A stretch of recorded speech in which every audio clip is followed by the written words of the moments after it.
Hello दोस्तों, नमस्कार। एक बार फिर से आपका बहुत बहुत स्वागत है हमारे चैनल में, जिसका नाम है न्यू स्टडी प्लैनेट। तो कैसे हैं आप लोग? उम्मीद करते हैं आप और आपका परिवार स्वस्थ होंगे, सुरक्षित होंगे।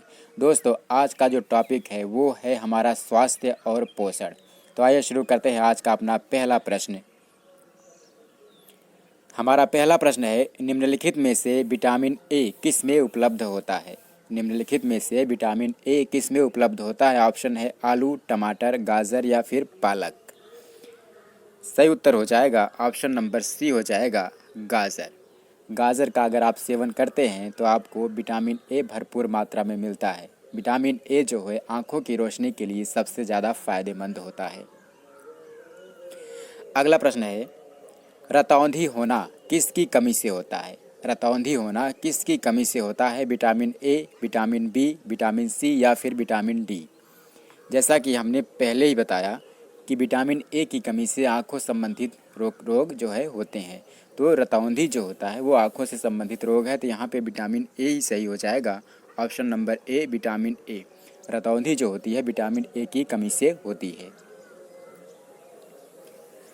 अगला प्रश्न है, थायमीन किसका रासायनिक नाम है? थायमीन किसका रासायनिक नाम है? Vitamin B1, vitamin बी2, vitamin B6 या फिर विटामिन बी12। क्या हो जाएगा? इसका जो सही उत्तर हो जाएगा ऑप्शन नंबर ए हो जाएगा विटामिन बी1। विटामिन बी1 का जो रासायनिक नाम होता है वो होता है थायमीन। अगला प्रश्न है, प्रोटीन का एक प्रमुख स्रोत है। प्रोटीन का एक प्रमुख स्रोत है। ऑप्शन है काला चना, सोयाबीन, मटर या फिर बंगाली चना। क्या हो जाएगा? इसका जो सही उत्तर हो जाएगा ऑप्शन नंबर बी हो जाएगा। Option number B soybean. दोस्तों, सोयाबीन में सबसे ज़्यादा प्रोटीन पाया जाता है, लगभग 40 से 42% तक।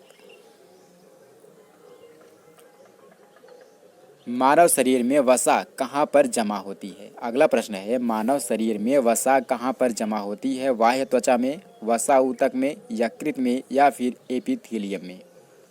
इसका जो सही उत्तर हो जाएगा ऑप्शन नंबर बी हो जाएगा वसा ऊतक में।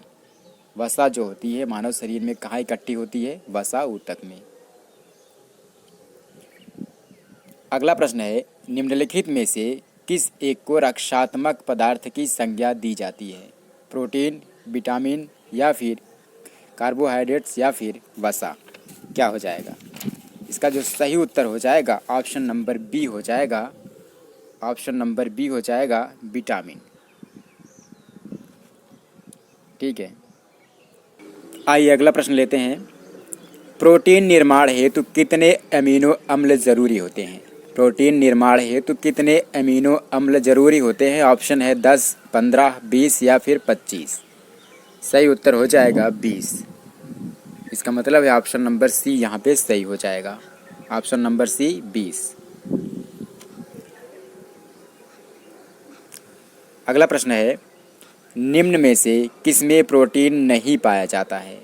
निम्न में से किसमें प्रोटीन नहीं पाया जाता है? मांस में, दूध में, चावल में या फिर दाल में।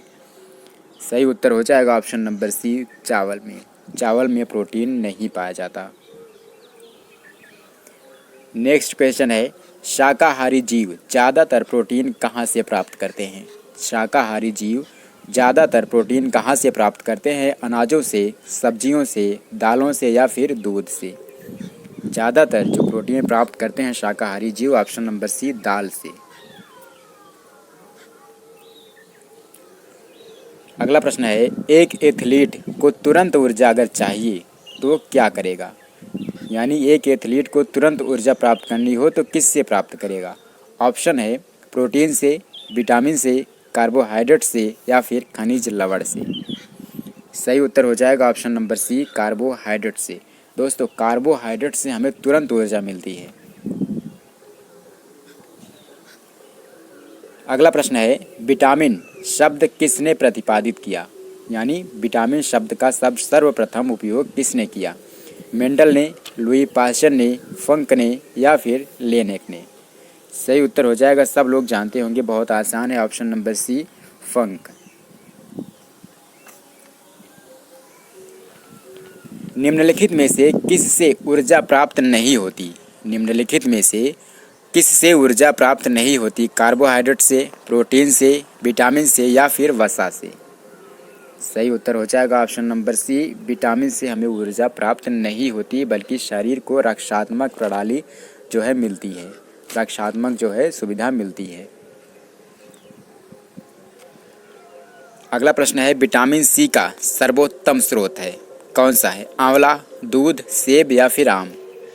विटामिन सी अगर आपको प्राप्त करनी है तो सर्वोत्तम स्रोत क्या होगा? ऑप्शन नंबर ए हो जाएगा आंवला का सेवन कीजिए, आपको भरपूर मात्रा में विटामिन सी प्राप्त होगा।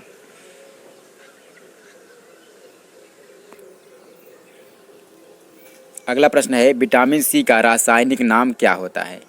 विटामिन सी का रासायनिक नाम क्या होता है? ऑप्शन है citric acid, ascorbic acid, oxalic acid या फिर नाइट्रिक एसिड? क्या हो जाएगा? सही उत्तर हो जाएगा ऑप्शन नंबर सी हो जाएगा, नहीं ऑप्शन नंबर बी हो जाएगा एस्कॉर्बिक एसिड। ठीक है, अगले प्रश्न पर चलते हैं। विटामिन ई का रासायनिक नाम क्या है? विटामिन ई का रासायनिक नाम क्या है? ऑप्शन है रेटिनॉल, राइबोफ्लेविन, टोकोफेरॉल या फिर पायरिडॉक्सिन? सही उत्तर हो जाएगा ऑप्शन नंबर सी हो जाएगा टोकोफेरॉल। विटामिन ई का जो रासायनिक नाम होता है टोकोफेरॉल कहलाता है। अगला प्रश्न है पालक के पत्ते में सर्वाधिक क्या पाया जाता है?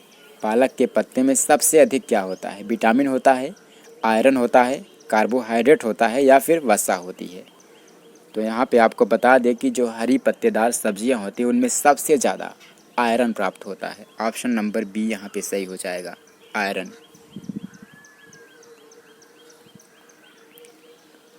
अगला प्रश्न है सबसे अधिक आयरन किस में पाया जाता है?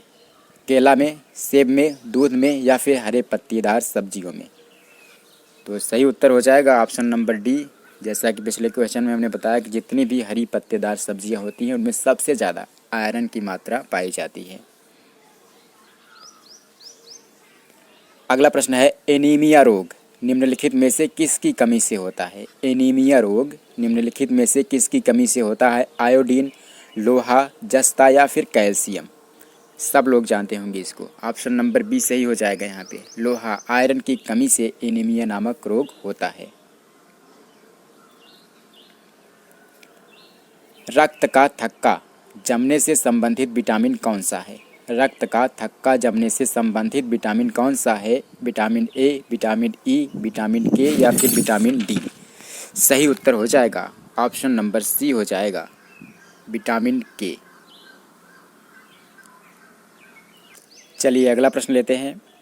मछलियों के यकृत के तेल में कौन सा विटामिन प्रचुरता से पाया जाता है?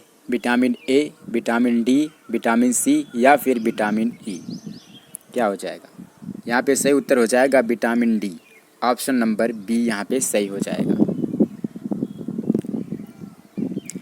अगला प्रश्न है बीसीजी का टीका किसके विरुद्ध प्रतिरोधक क्षमता विकसित करता है? बीसीजी का टीका किसके विरुद्ध प्रतिरोधक क्षमता विकसित करता है? टिटनेस, पोलियो, तपेदिक या फिर टाइफाइड? क्या हो जाएगा? सही उत्तर हो जाएगा ऑप्शन नंबर सी हो जाएगा, तपेदिक के विरुद्ध प्रतिरोधक क्षमता विकसित करता है कौन? बीसीजी का टीका। पीलिया किसके संक्रमण के कारण होता है? पीलिया किसके संक्रमण के कारण होता है? मस्तिष्क, यकृत, वृक्क या फिर प्लीहा? क्या हो जाएगा? सही उत्तर हो जाएगा यहाँ पे ऑप्शन नंबर बी, यकृत।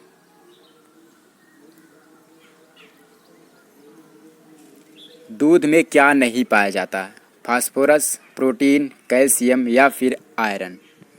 क्या नहीं पाया जाता? सब लोग दूध पीते हैं, बताइए। यहाँ पे जो सही उत्तर हो जाएगा ऑप्शन नंबर डी, दूध में आयरन नहीं पाया जाता।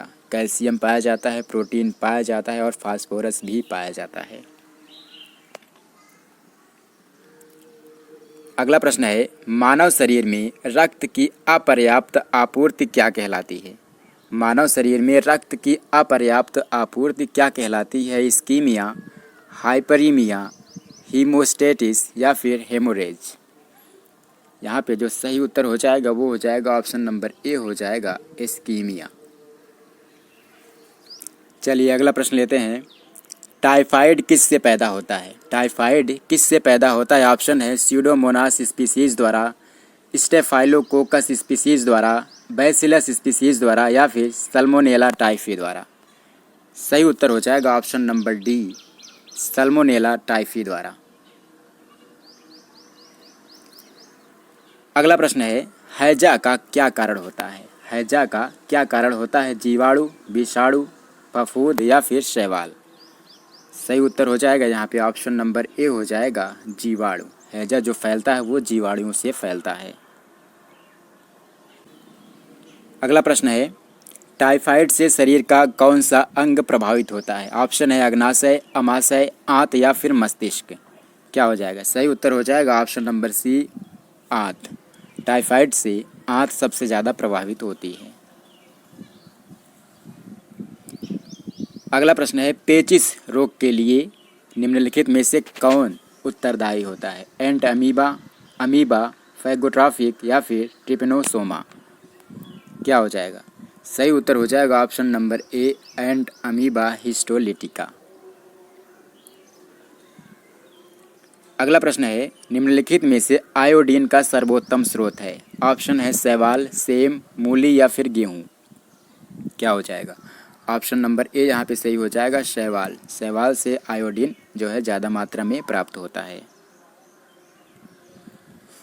अगला और हमारा आखिरी प्रश्न होगा ये, साइनोकोबालामिन क्या है? Vitamin C, vitamin B2, vitamin B6 या फिर विटामिन B12। क्या हो जाएगा? विटामिन B12 यहाँ पे सही हो जाएगा। Vitamin B12 option number D यहाँ पे सही हो जाएगा। विटामिन B12 का जो रासायनिक नाम है वो है साइनोकोबालामिन। तो दोस्तों इस वीडियो में फ़िलहाल इतना ही। अगले वीडियो में एक नए टॉपिक के साथ आपसे मिलेंगे, तब तक के लिए नमस्कार। और हाँ, अगर आप हमारे वीडियो पर नए हैं तो हमारे चैनल को सब्सक्राइब जरूर कर लीजिए ताकि आने वाले वीडियोज़ के नोटिफिकेशन आप तक सबसे पहले पहुँच सकें।